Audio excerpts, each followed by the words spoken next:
Hi, this is Julie Chavanaugh with Yoga Trainers Workshop, and this is the second of our working group calls for the updates to, updates. It's really preparing your new school for the Yoga Alliance approvals. So many of you are that are getting these recordings. I don't think I have anybody else here live right now, but many of you who are getting these recordings are working on getting your schools set up before the new requirements go into place. And so in February of 2020, because you will have until next year to get your schools updated. So really what I wanted to do here in this second working group call was to review the worksheet that there was a link to it in your email for this call that you got.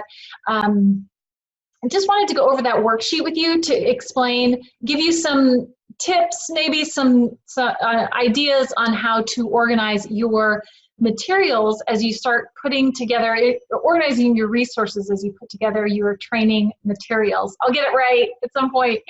Anyway, so I wanted to just go over that stuff with you today and give you some ideas of the resources that I use and how I use them and how I sort of get my head around how I'm going to pull this information together. So I wanted to give you some tips and tricks for doing that.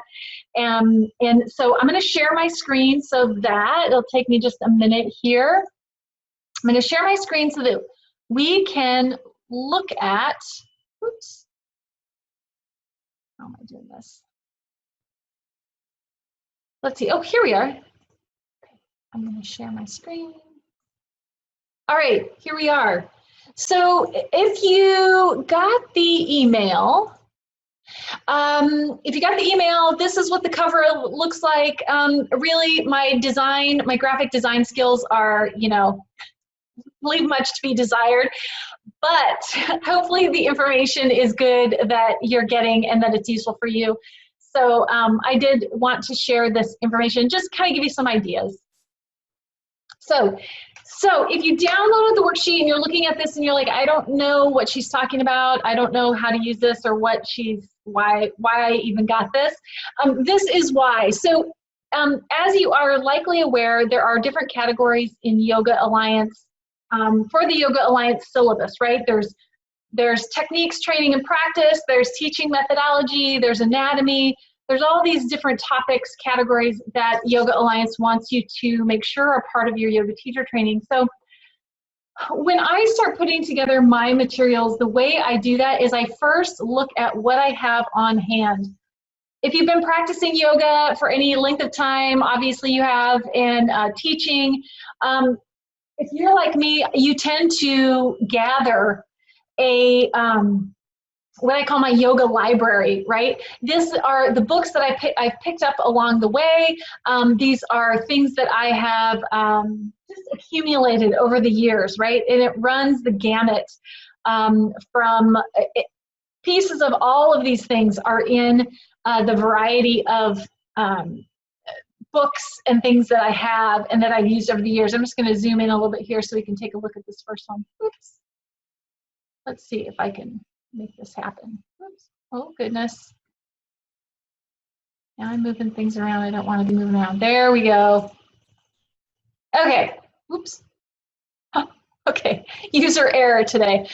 Okay. So resources and titles. So what I do for mine is I first look at the bigger categories that are being looked at, being required. Ethics is a bit of a throw in. I'm going to talk about that in a minute, but so anatomy, when I'm looking at the category of anatomy, I tend to first look at the books that I have, the resources that I have on hand.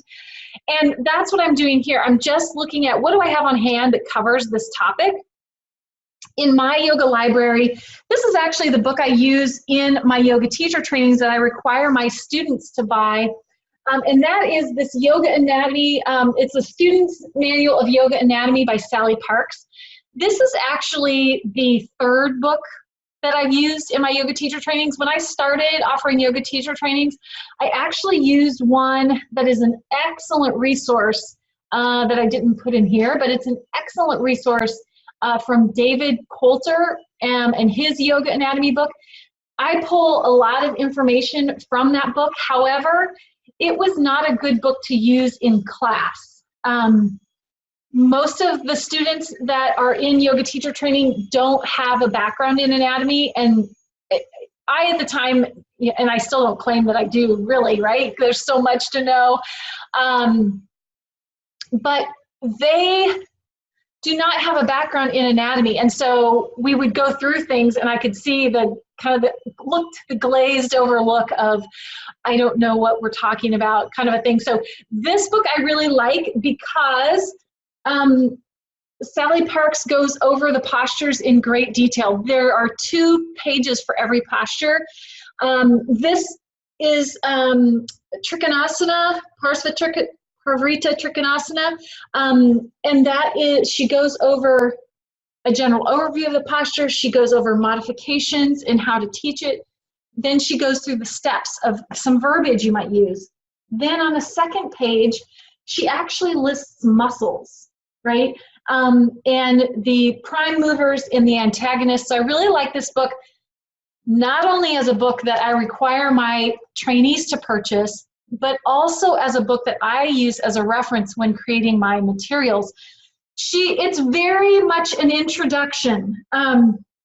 You know, she's got some introductory things on different muscle groups, but I have to keep in mind that my yoga teacher trainees don't have a background in anatomy, unless it's, I've had nurses, I've had chiropractors, obviously those folks have a background in anatomy, but most of the people in my yoga teacher training do not. So I have to keep that in mind when I'm both creating materials as well as what I'm recommending they use in class. So this is my third one. What I used to use is this Key Muscles of Hatha Yoga book by Ray Long. Ray Long has a bunch of books that are excellent yoga anatomy books. And if you decided to use some of his books, a few of his books as your resource for putting together your anatomy section of your yoga teacher training, you would be well off, right? So he has some excellent books on yoga anatomy. I like the Key Muscles book because he uses a lot of pictures, which are good for me, but also he has a lot of good information in there that I can pull from to create my yoga teacher training materials. I no longer require my trainees to purchase the book, but I do bring it into class, and a lot of them end up buying it because it is such a good reference, but he's got some great images and things in there, and so I do reference that book as well. Teaching Yoga by Mark Stevens is another one of my really go-to resources. This is a very large book on many fronts, right? It's big and it's got a lot of information, but I use this as a resource. There are a couple chapters on anatomy in this book, so I pull from those couple of chapters for anatomy as well. Chakras for beginners, energy anatomy in yoga teacher training. I use Cindy Dale. She has some great books.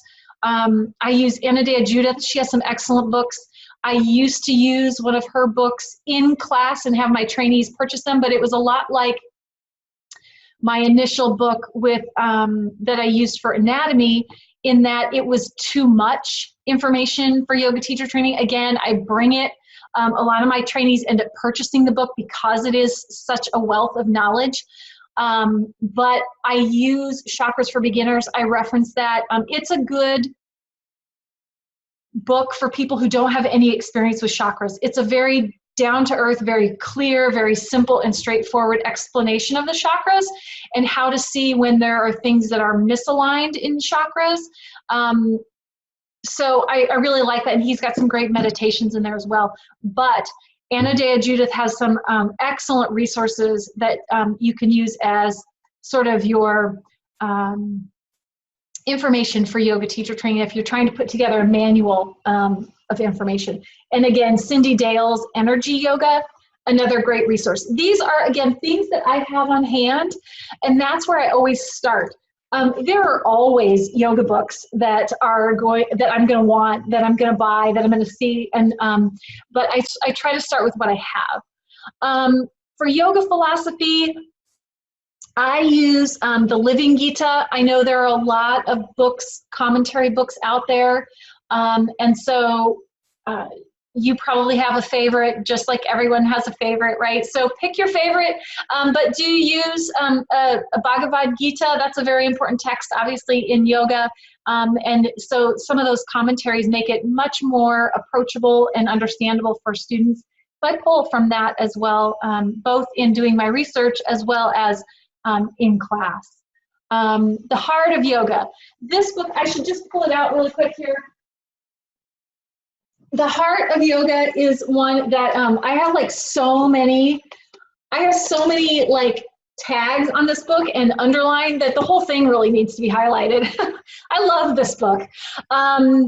It was introduced to me from one of my early yoga teachers, and it's a book I refer to again and again, both as a resource for my yoga teacher training, and I also require that my trainees purchase this book. We reference it a lot in training, and I just think everyone should have it on hand. My personal opinion, but I love that book. He also has a great version and commentary on the sutras in there, so I like that. That's all kind of in one book as well. Another book I just thought of that I don't have on this list, but it's called Yamas and Niyamas. It's actually a book I have on my Kindle.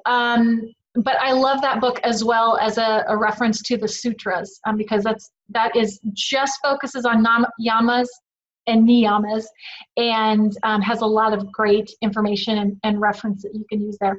Yoga Beyond the Mat is another one I have on hand. A friend gave it to me actually, and I just found a lot of great information in there. It's a great resource. I can't remember what her first name is. It starts with an A, Alana. But she has a lot of great, she writes for some of the websites, Yoga Journal, those kinds of places as well. And so she is a really credible source. And I like that as well, because she writes on several topics. Light on Yoga, Light on Pranayama, all of those books by Iyengar are wonderful references that you can use. Again, you probably have at least a couple of these in your yoga library already. If not, these are some great ideas for you to take and use as you're putting together your materials for yoga teacher training. Teaching methods, again, as I mentioned, teaching yoga, it has a lot of chapters, and so I'll pull a few chapters on a variety of topics. Yoga sequencing, Mark Stephens also has a yoga sequencing book that is just as thick, has just as much information as teaching yoga. He has tons and tons of yoga sequences in here. I like to look at those as I'm talking about sequencing, because I like to, from a trainer's perspective, see why he's sequencing things the way he is, and really learn from that myself and be able to communicate that to my trainees. So I teach a very formatted way to sequence. I don't teach like, here are a certain number of postures to teach in every class, but I do break it down into categories, and that's what I train on. I think that's a great place. I think you need to give trainees a place to start that's very structured, and let them, as they gain experience, alter that as they see fit. But I like to give my trainees a very solid structure on how to sequence classes. So I like to look at specific sequences and really learn from those myself and incorporate that into my teacher training. And then again, the Heart of Yoga, again, it's got a lot of information. Ethics. So this isn't a specific category, but Yoga Alliance, if you have been reading what they've been putting out lately and seeing their website, it is an area that they are giving a lot more focus to. And Teaching Yoga by Donna Farhi is one of the only books, it's an entire book dedicated to the topic of yoga teacher student relationship. Some situational things in there that she talks through, and I think that's great. not everybody agrees. If you read the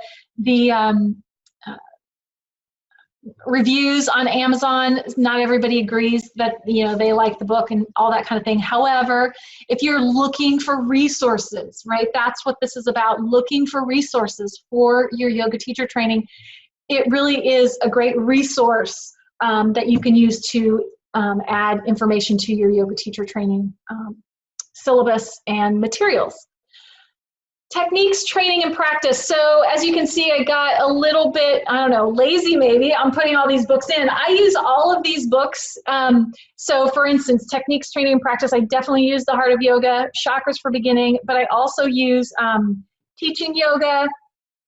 A big part of my Techniques, Training, and Practice is just that. It's practice, right? Where we go through and we hone my trainees' own practice by doing, right? By doing the practice, by doing meditation, by practicing pranayama, really helping them learn how to do the practice. We also do a lot of review with posture labs. So the posture lab in my yoga teacher training takes up a lot of time, because that's why they're there in class, right? That's why they are, people are going to show up to take class. They're going to want their teacher to know how to teach postures, right? So we spend a good amount of time on the posture lab. And again, I pull information for my posture lab from these books. So there's a lot of information in those books. Check your own yoga library. Note what books you have, what those books might cover. This is really just your starting, kind of your 10,000-foot view of how you're going to organize and start gathering and organizing materials for your yoga teacher training. I have found that if I take a step back, look at what I have, really understand what chapters I'm going to use in teaching yoga for teaching methodology, what chapters am I going to use for anatomy, those kinds of things. When I actually sit down to write, it's a lot easier for me to do that. Techniques, training, and practice, those are some of the references I use, resources. Blogs. Many of these teachers and many more write for places like Yoga Journal, Yoga International, Little Do You Yoga. I see some of them on there. And oddly enough, I had been seeing, for whatever reason, a lot on the from The Atlantic, which had some great both commentary on meditation and mindfulness from like the medical community. So I looked at, what I do when I look on blogs is I look who wrote them. What are their qualifications? Do they know what they're talking about? Or is it somebody who just started teaching yoga and they wanted to share something? So I like to use online sources if I know what the qualifications of the author are. In some cases, what I find is, like, if, for instance, on Yoga Journal and Yoga International, an author might write a series on the Gita, right? And so I can pull from all three of those articles very different angles on the Gita, but from the same author, right? So use those in that way. Check who the author is, check what their credentials are, and then you can use blogs, because there's so much information. A book takes a while to write and publish. Blogs, of course, take much less time, and so a lot of times you can get new information there from blogs. And then workshops. If you're training yoga teachers, it's extremely likely that you've been teaching for a while, hopefully, and you have likely been to some workshops from teachers who've been around longer than you, right? This is a short list of some of the workshops that I have been to, and I still refer back to my notes. I just, whenever I go and see people of this nature in a workshop, I bring a notebook and I take a lot of notes and I refer back to them. So a lot of times it's stuff I've pulled, stuff I've written down. There was a great piece from Rod Stryker on bandhas, a workshop that I went to from him, and I still use a lot of that information. That was back in 2010, and there are comments and things that he said in that workshop that just really rang true for me. So I use that information, I reference him. Obviously you have to give credit where credit's due to your authors and your resources, but you know, take a look at what you've got. The library is an amazing resource. If there's some little piece of information you can't quite pull together, you know, search in your local library. They have a lot of books. There are online library resources that actually expand what's available to you. And so use those as well. Just a lot of great information out there that you can use. But it makes a lot of sense to first try to organize it by topics and then go from there. It helps chunk it. If you've ever heard a project management terms, you know, chunking your tasks and chunking your information. So that's what you're doing here, is just taking something that might seem a little bit overwhelming and chunking it down into much smaller manageable pieces, and then chunking it down even further so that you can start to knock some of these things out.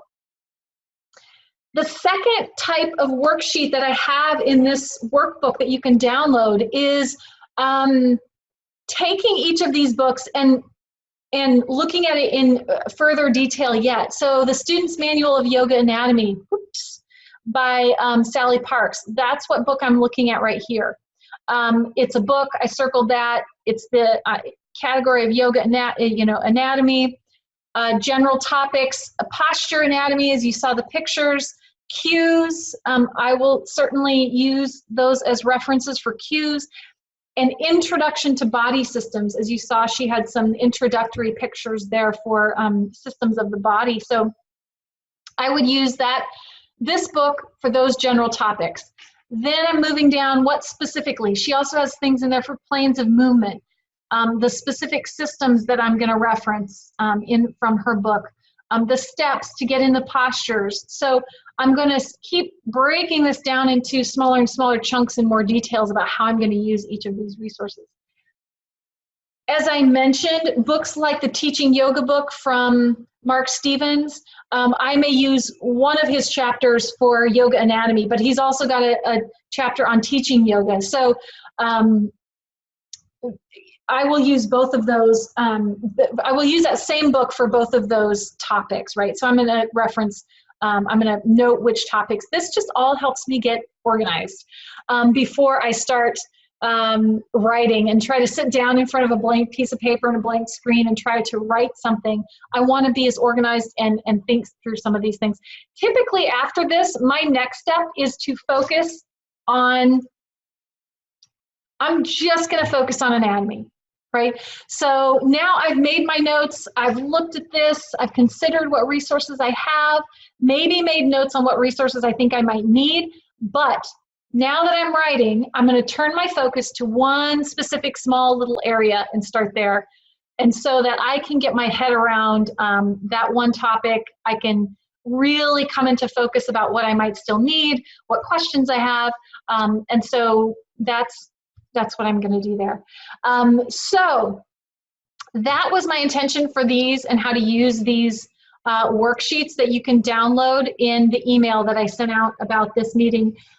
This is the second of the working group calls. We're going to do one more working group call, and that's going to be on Wednesday, August 14th. That call is going to be about the syllabus specifically. So the first call, we kind of went over the hours. This call, we're going over how to organize your resources. And the last one, we're going to put some of this in the syllabus.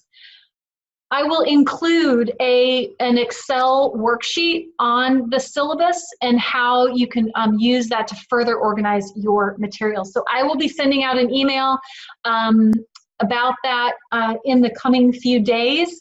You'll be getting that. But in the meantime, if you have any questions, please reach out. I'm happy to answer them for you. Of course, I always have materials as well. If you're looking for teacher training materials, I have some of these broken out into smaller segments so that if you've got anatomy covered, you don't need an anatomy module.